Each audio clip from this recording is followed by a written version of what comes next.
almost 3 decades of experience in advertising and media. She has worked with all the big ad agencies, and she's passionate about animal rights, music, swimming, and tattoos. She's an excellent illustrator, and you will see that at the Broadway bookstall outside, you will be able to pick up some of her illustrations as well.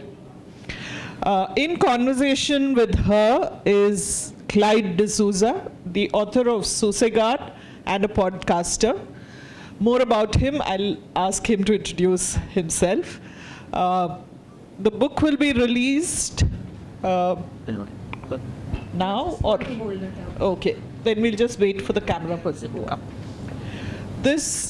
The events in this room are being live streamed, so smile.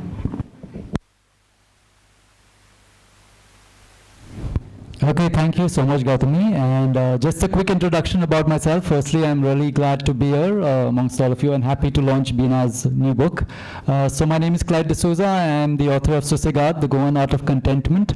I'm also a podcast host. My podcast is called Sossegado Stories from Goa. And I try and do a lot of videos on Instagram. So I don't know, I'm some kind of influencer, I don't know. But I just like creating videos on Goa on Instagram. So yeah, that's about me. Do we want to wait for the photographer or should we start? Okay, great. Yeah, everybody. Thank you, Clyde, for doing this. And at my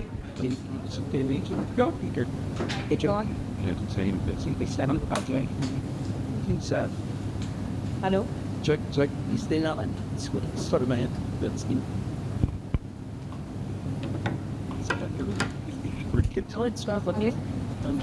Yeah, don't sure. Hello? What's so Hello? Yeah. So I want to thank Clyde for doing this, and to all of you who've come here, and I hope you guys enjoyed this session. I'm also looking forward to some questions from you because my book is on influencers, and influencing is a hot topic right now. So we'll just hold the cover. Sure.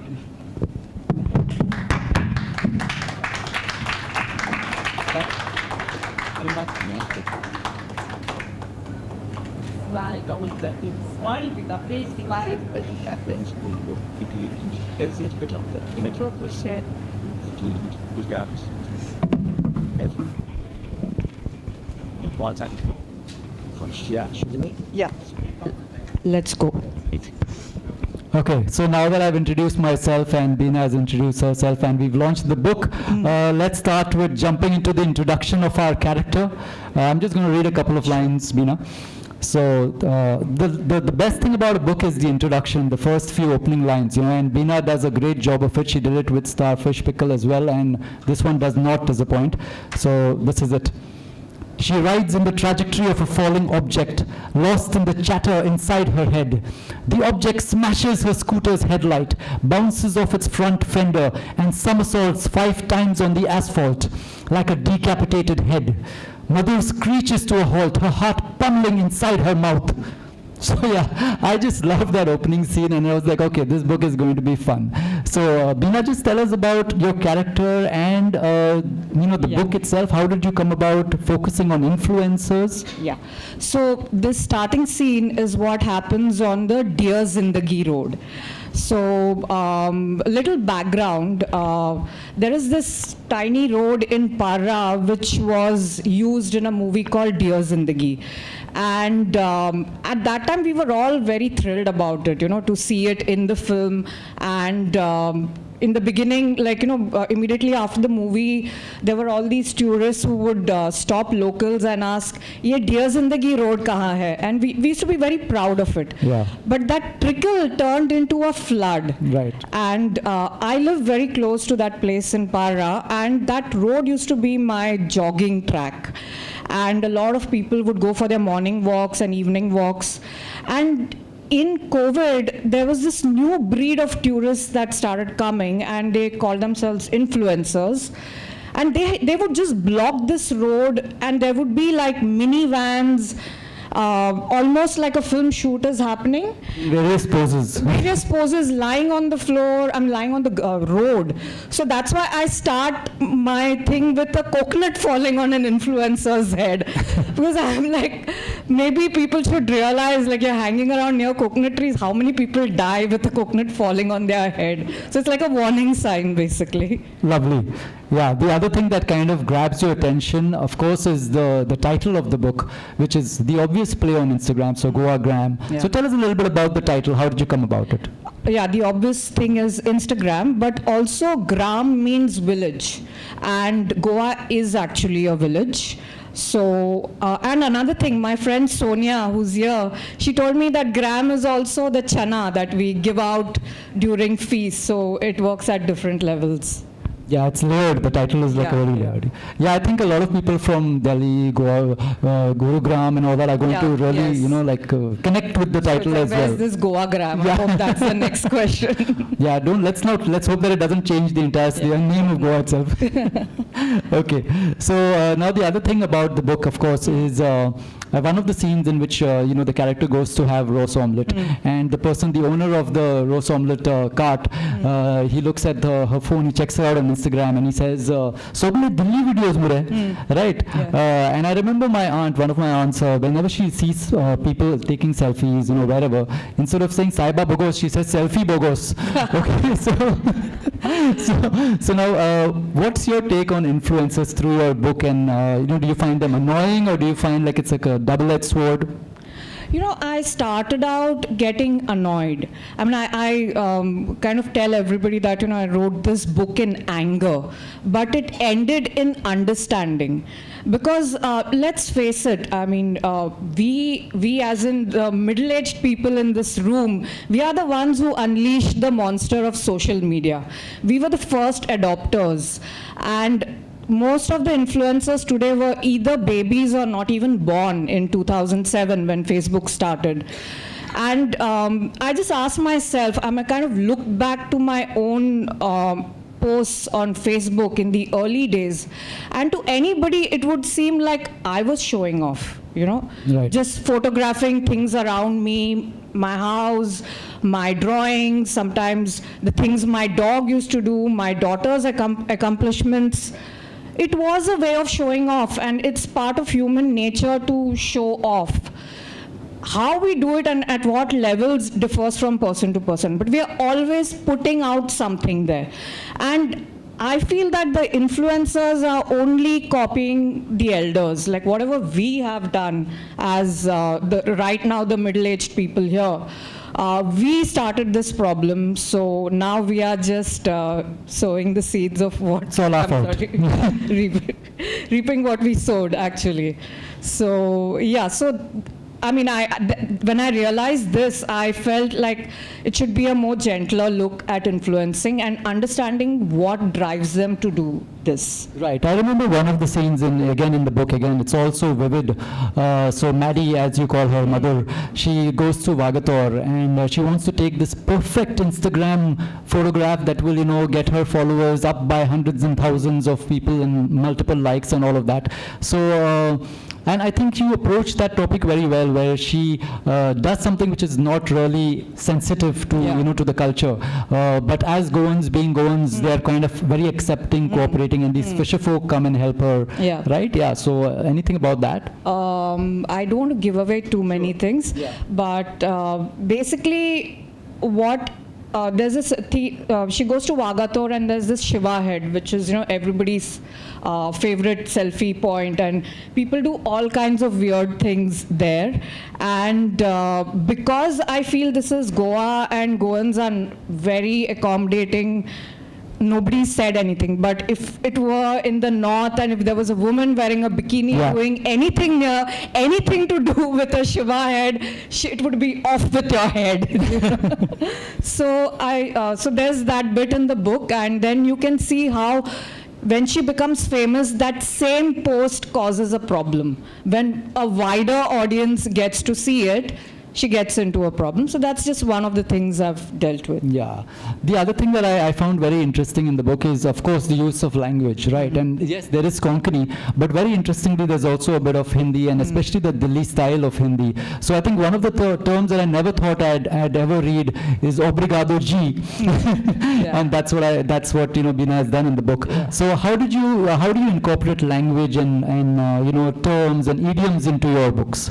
So I tend to write my dialogues the way we all speak. I mean, and as a Goan who was born and brought up in Bombay, I'm good with Marathi, Hindi, English, and Konkani. So when I'm speaking with friends, I will be using all of it. One sentence will have words from everything. Now, I'm not good with Portuguese, but my dad was very good. My mom, unfortunately, studied at St. Mary's, so she did her studying in English. But my dad used to speak Portuguese. My mom understood whenever he didn't want me or my sister to get.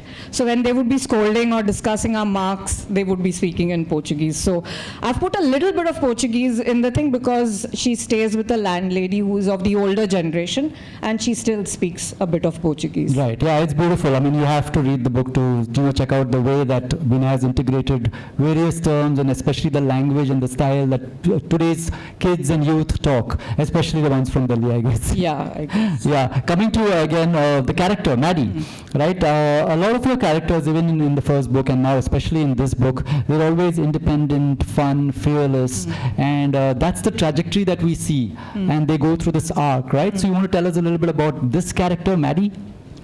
So Maddie is actually Madhur Chopra, and she is she's done fashion design from NIFT, and unfortunately, just when she was about to open her boutique, COVID happened, and she comes to Goa to be a fashion influencer. And the main thing about her being an influencer is to be able to sell all these dresses that she had made to sell via her boutique, but because of COVID, there's a lockdown, and but Goa didn't have a lockdown.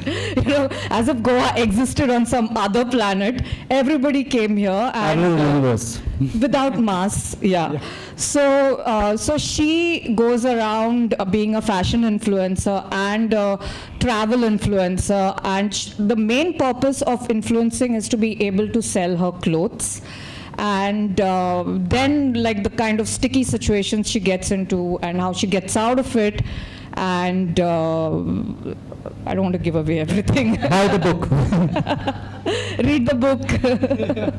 Okay, so the other thing, of course, that we all love about Goa is its landscape. It's unmistakable landscape which we all love and care about so much. Whether it's the churches dotting various hills, or the rivers, or the mangroves. So there are lots of places that you feature in the book, and I'm guessing that these are from your own personal places that you would ride by. Yeah. So tell us a little bit about some of them. So I go around on my scooter and long journeys, so my mind drifts, and I kind of make up stories while riding, and so sometimes some of them stick, sometimes I see something happening on the street and it kind of lands up in the book. It just kind of shows up in some of my stories. But since we are talking about places and all, I want to ask you, as an influencer, what have you faced? Because and there's a very interesting thing which is in the book, which is female influencers, women influencers have it a lot harder than the male influencers. So I want to ask you, how has it been for you? Sure. Yeah. So I agree with you completely. I mean, definitely, I think women and girls influencers, they definitely have a different ball game to deal with, in terms of safety and all of that. And as I think as male influencers, that's something that we don't have to worry as much. But I just remember this incident, just we were talking earlier. And so what happened again was when I started documenting videos on Instagram, especially for my book and for my podcast and all of that, I remember remember in Aldona, I was just driving along and I saw this really old house. It looked, like desolate and all of that. And I just wanted to take a photograph of the well. The well also didn't look like it was in working condition. So I don't know if that lady is here. I hope she's not. Okay, but so I took a photograph of the well, just the well, yeah, nothing else, because it just looked kind of haunted or whatever. And suddenly this lady comes running out from one of the doors, okay, and she's like, "Kida kutta hai, kida kutta hai?" And I'm like, okay, chill. I'm like, "Nahi, kai nahi, photo geta." So she's like, "Nahi, kida geta hai photo," and all that. So I said, "No, I just thought that the well was good looking and all that. I'm not putting it anywhere. I just took a photograph." So she's like, "Na ata delete kor." So fortunately our phones have the delete thing, but I can always retrieve it. So I deleted it in front of her, but I did not use it. But that's just a journey of, when you start creating. And I mean, I know everybody uses the word influencer, but I think like all I'm doing is documenting and creating videos. So when I created that was my journey of maybe being a little more sensitive, even if it was a desolate and an house that looked empty. Maybe don't do that and becoming a little more sensitive towards that. Yeah. But otherwise, I think my focus generally as a creator is to kind of put the spotlight on the doers, on the people of Goa rather than the things and the touristy aspects. So I think that's been my journey, and I think like you said, with this book itself, people should get more sensitive towards issues. Yeah. And so now the next thing, of course, now the other thing that you do, Bina, very well is sketches. Okay, so the first book also had that. This book also, I think there are about 5 or 6 sketches more. I think around 8. Right? Yeah, so I think many chapters come with your unique style of sketching, which is very surreal, almost. It's always black and white. So one of the ones, my favorite one actually, is the one where Maddie wears the bride gown, the bridal gown of Mrs. Coutinho, right? Yeah, so we want to show that, yeah. So that's like a really beautiful sketch that's featured in the book and many other sketches as well. And this, she's sitting under a 4-poster bed with a chandelier above her, right? So yeah, that's nice. More, so yeah, just tell us a bit about them. So this is in the book where she. The closer. Yeah, just talk with behind them. So this is a scene in the book where the landlady she's staying with shows her old wedding gown and says, "You think only you can stitch good clothes? See what I did when I was younger." So she makes her wear the dress, and then Maddie decides that it'll make a great picture for Instagram. So then she sets up a tripod and takes the picture. And then I really love this one also. It's like it's so very warm. There's one. This is actually a homage to a tree in my own house in Para. So I've used that tree, and basically Maddie is having like some kind of a breakdown. So she goes and she sleeps in the roots of the tree. Yeah, the tree kind of resembles a womb for her, where she's getting some safety. Figure. Yeah. And this is just like. Yeah, so basically my mom used to be a very good seamstress, so all this fascination with Singer sewing machines comes from there. Yeah, speaking of which, I mean, the other thing that I generally do when I pick up a book, I look at the dedication. Who has the author dedicated the book to? So in your dedication, you've said, "In memory of my mother's seamstress days." Yeah, so basically my mom used to be a very good seamstress. Now she's old, and most of the stitching terminology and a lot of the feel of the things that happen with the machine and all, when Maddie, who is a more modern woman and who's seen the new singers, is for the first time seeing the old singer and her reaction to it, all that is basically me talking about my memories of my mother's sewing machine. Lovely. Yeah. So now I think I know everybody's had lunch, but you have to hear a little bit about roast omelette from Bina. So Bina, would you like to read a little bit from that chapter? But you have to use this. Oh, it's not working? Okay. I prefer my hands free while reading, but I hold it? No, it's okay. Yeah, so like he said, there are some dialogues in Konkani, some in Hindi, and in the book there is a translation, but I'm just going to read straight without the translation. So chapter 3, Almost Famous. Wait, I need to wear my glasses.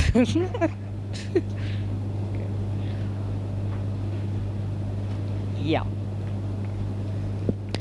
Bhaiya, ek roast omelette kitne ka hai? She asked the food cart owner. A group of laborers turn around and stare at her. Madhur gets irritated. Side do, she says to them curtly and moves closer to the cart. Which one you want, madam? The middle-aged man asks her, plating omelettes and pouring ladles of curry on top. His son, standing beside him, sprinkles fistfuls of chopped onion and coriander garnish on top of each plate and serves the laborers.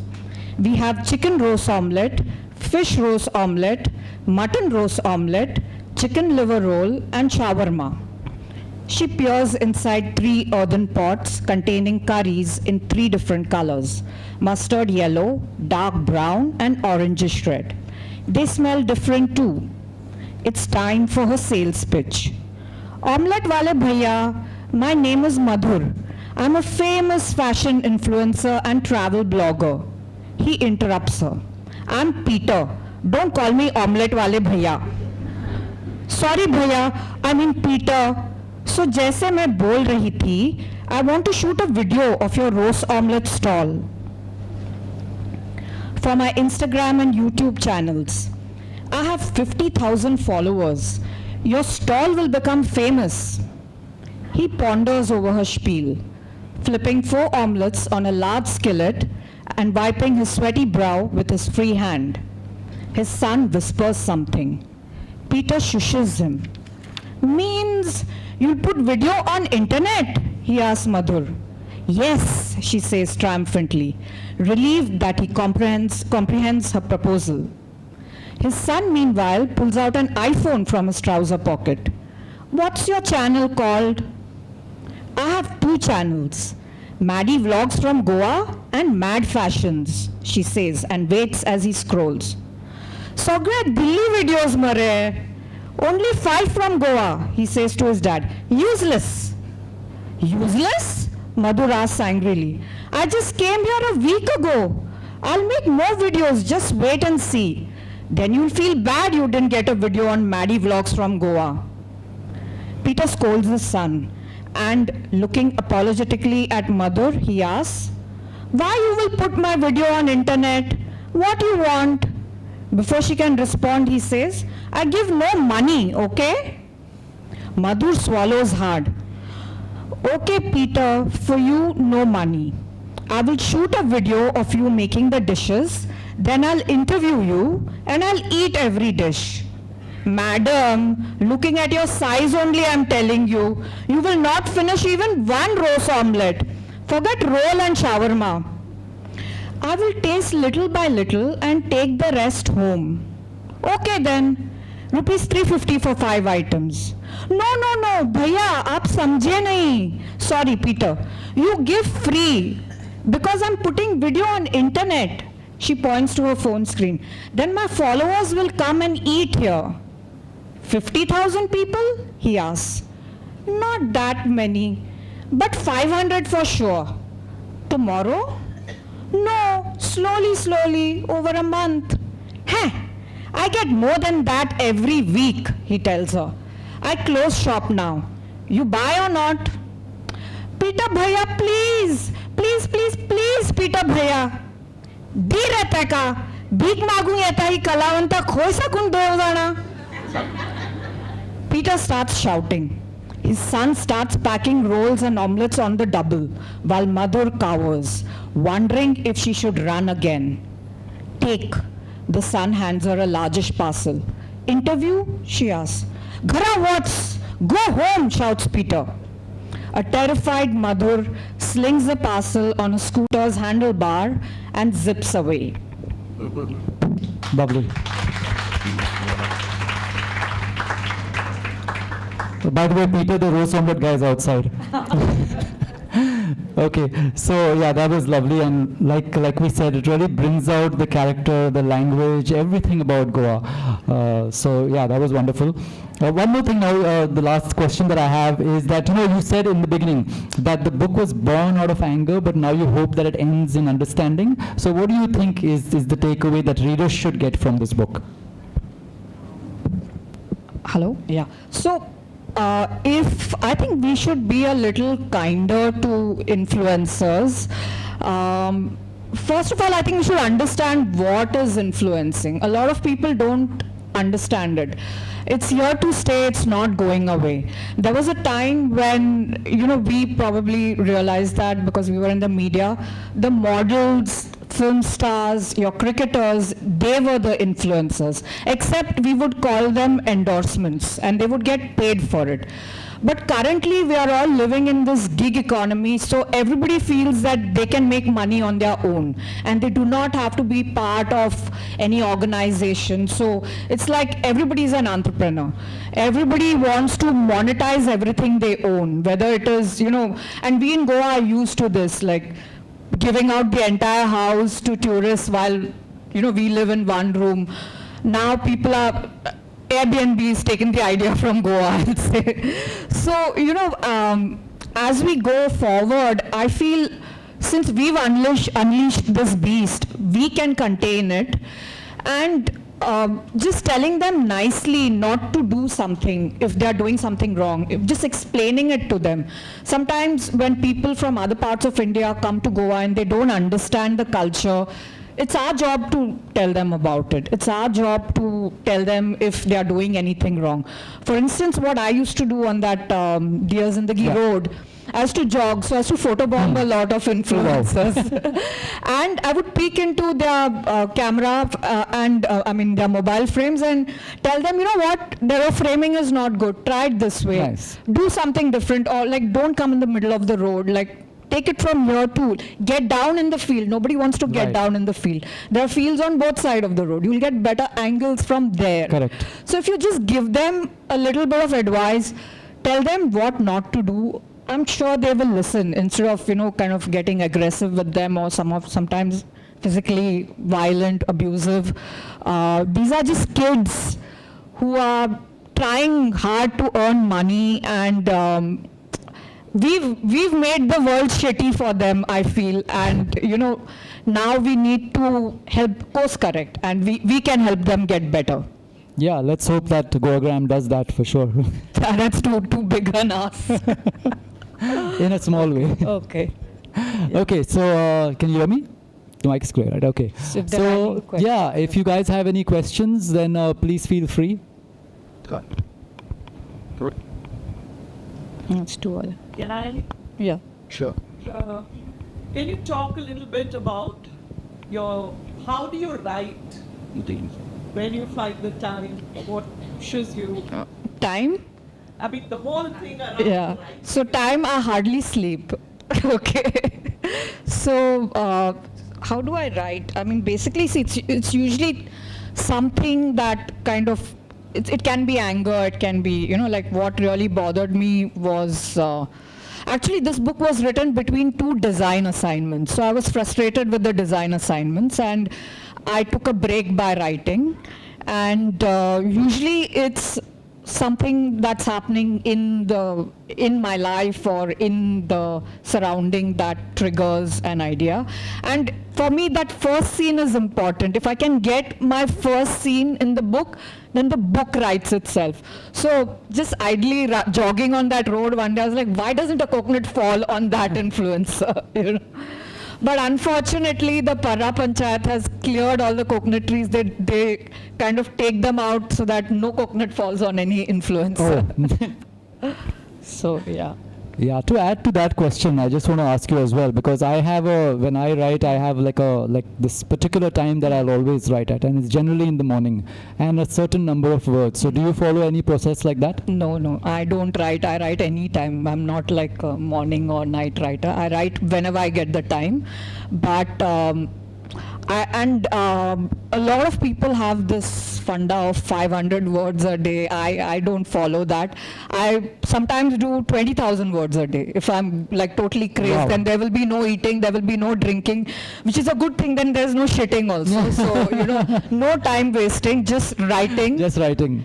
That's the output. Yeah. So I won't go by any 500 words. It's whatever comes out. Maybe Wow. one day there'll be just one line that comes out, and that's very good.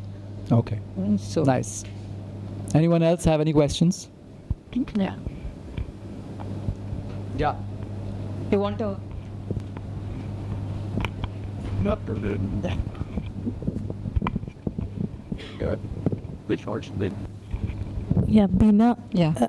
I'm looking forward to read this Thank book. you. The first novel had me enthralled.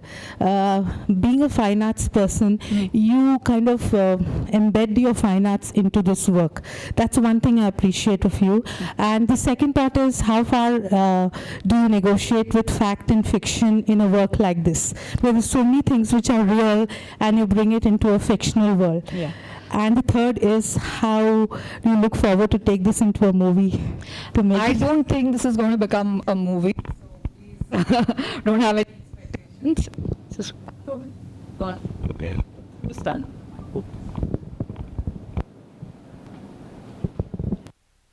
Check. So, keep that. Yeah. Yeah. No. Answer. No. Check.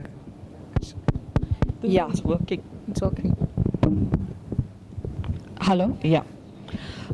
So first is, yeah, the visual part. So I, because of the art background and because of the advertising background, I'm used to, most writers do think visually, but I also start drawing as I'm writing. I kind of start drawing. And the second thing was about, what was the second part of your question? Fact and fiction. Yeah, so that's like, that should be like a guesswork for the reader. Like you should be, because I don't want to give away. A lot of it it's like I feel all fiction is based on facts. And then that's when it feels real. And there's something Michelle, what was that quote, Michelle, I don't know if she's here, about I won't tell you which is which. I think Hemingway said something to that effect. So, I mean, I mix up both, and like the thing about the stitching bit was basically my memories of my mother's stitching, which is then superimposed onto a character. So it's not like that lady is totally like my mother, but she's got a sewing machine like my mother. The last bit is no movie happening. So, but I must tell you that since everybody knows about the disaster that happened with Starfish, so my agent did call me up for this book and said that there is an interest, but they want to change the character a bit. They want her to do something which was out of character for her. And before I could put my foot down, or he put his foot down. So basically, I guess as you get a little, with my first book that helped me to establish myself, so with the second book, like, you know, he was willing to put his foot down for me. So, yeah. We are done actually, ahead of time, if no questions. Yeah. Paul, and just about influencers are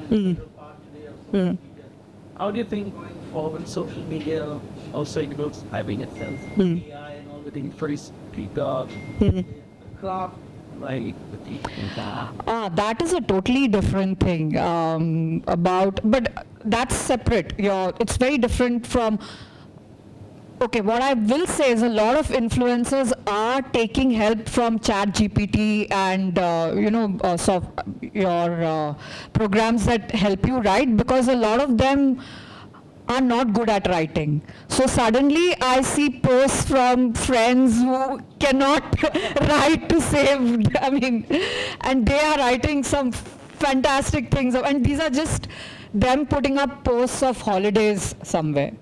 So yes, but it does feel very fake when you read it too. And influencing, I hope, will get a little more organized. Because if you look back when modeling started, way back in, like, say, in the 50s, 60s, there were no modeling agencies. Right now, everything is corporatized. So models are represented by agents and, they are taken care of. But I remember when I started in advertising, only the top models had the protection. The ones who would come for the smaller jobs, like which are called catalog photography, where you have to do 100 dress changes in a day, they would have to change behind trees and all. They would get no rooms, nothing. So something similar is happening with influencers. Everybody is like their own, company or their own, and no one's rights are being protected. They've not even formulated any, rules and regulations. So I hope it kind of gets regularized. They all organize and, get together and do something which is good for them as well as for us. Understood. Yeah, it's a bit of a jungle out there right Yeah, now, where right everybody's, there are no rules as such, so Yeah. everyone's finding their way. Yeah. And I guess, like It's you a new mentioned- profession. Yeah, and like you mentioned, that they're all just trying their best. They're just Yeah. trying to enhance their own life experience. So Yeah. maybe we should also be sensitive to Yeah. what they're doing. Yeah. Yeah. And I feel, some of the more conscientious influencers like you, Clyde, then even there is Clarice Vaz, and I can see Nicole over there, Nicole Suarez.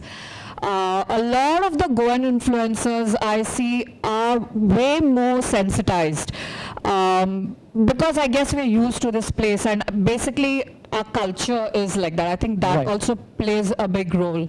Are doing a much better job, and the content is always good. It's never crazy, flamboyant, and like just trying to do something just for likes, or doing something just to like standing on your head to be noticed. Right. Stuff nobody does.